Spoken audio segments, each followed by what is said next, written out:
I mentioned a little earlier on there about in France. They've come up with this law now because it is a law. Workers have won the right to actually switch off when they leave work for the day, and that law means they'll be able to ignore business emails. It's all about achieving a work-life balance.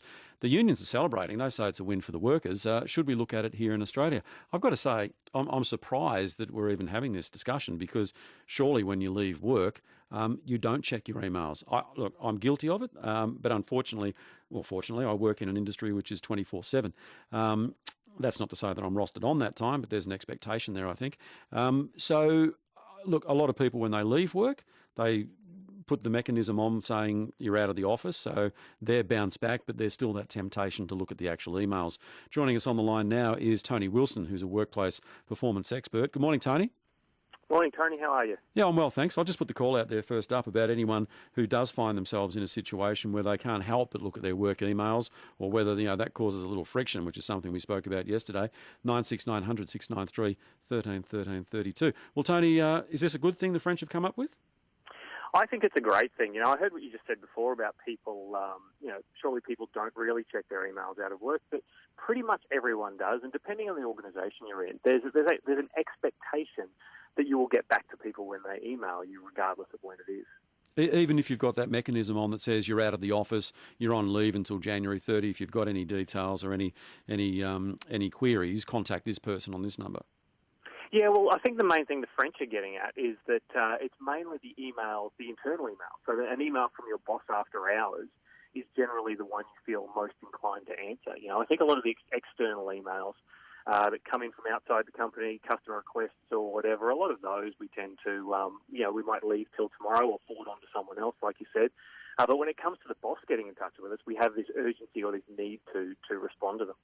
Well, what's the law there? I mean, if you are on holidays and the boss sends you an email and you say to yourself, well, hang on, this is a bit rude, I'm on holidays, I'm just going to ignore that, and then, you get your right whack when you get back to work as a result of it, what's the law there?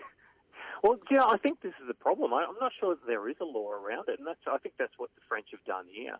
So they're actually trying to put a law around it, saying, you know what, if it's outside of hours, you're actually not working, so you don't have to do it. Now, a lot of companies will say we care about work-life balance. We want our employees to come to work refreshed after their break or after a good night at home with the family. But the reality is that, again, there's that expectation. I think with the digital age, email is almost like a phone call now for most people. If I email you now, I expect an answer back in 5 minutes, or I'm wondering what's going on. So you really need, and I'm sure there's a mechanism in there whereby you can actually just block your emails from coming through to your phone once you leave work. And I guess you could also say, if it's not a work phone, you could say, well, actually, this is my private phone.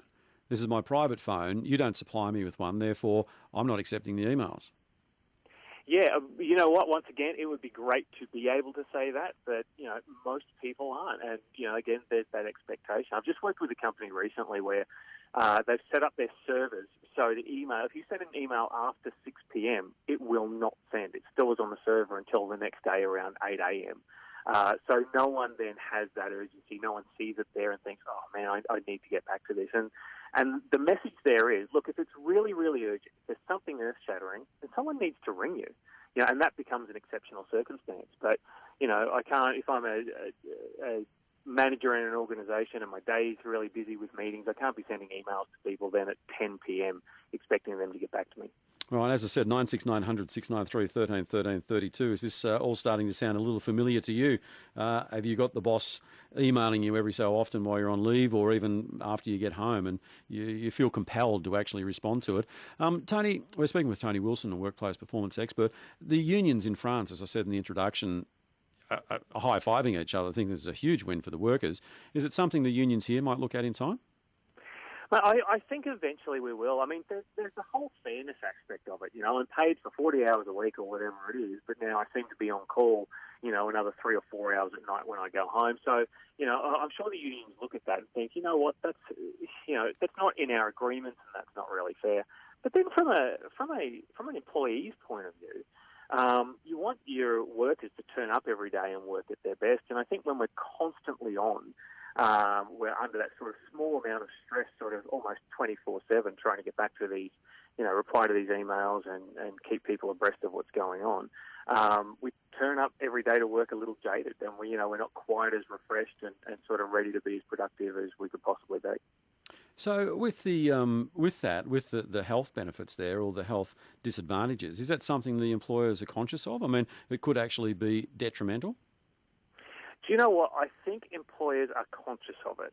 The problem is that we have so many executives, and Australia is one of the hardest working nations in the world, right? So we have all these executives that, they will work 16, 17-hour days if they can, and they expect everyone else to do the same. Now, are they completely productive for those 16, 17 hours? Most of the research tells us that they're not. So from a productivity point of view, but also from that, just the emotional toll it takes and the mental toll it takes to be kind of always switched on is a very real thing. And like I said, I think the employers understand that, but I don't think they're doing a lot to sort of combat that. Oh, that's fascinating. And who would have thought we'd take a lead from the French? But maybe we need to on this occasion, Tony. I think so. I think it's a great thing they've done.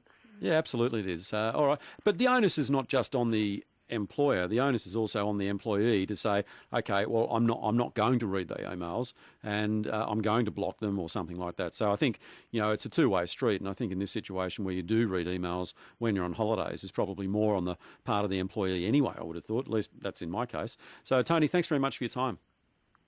Definitely. Thanks very much. Thank you. Tony Wilson joining us there, a workplace performance expert. Where do you walk on a Saturday? I see you hurrying to get somewhere. Stop and smell the roses. Stop, get closer, feeling in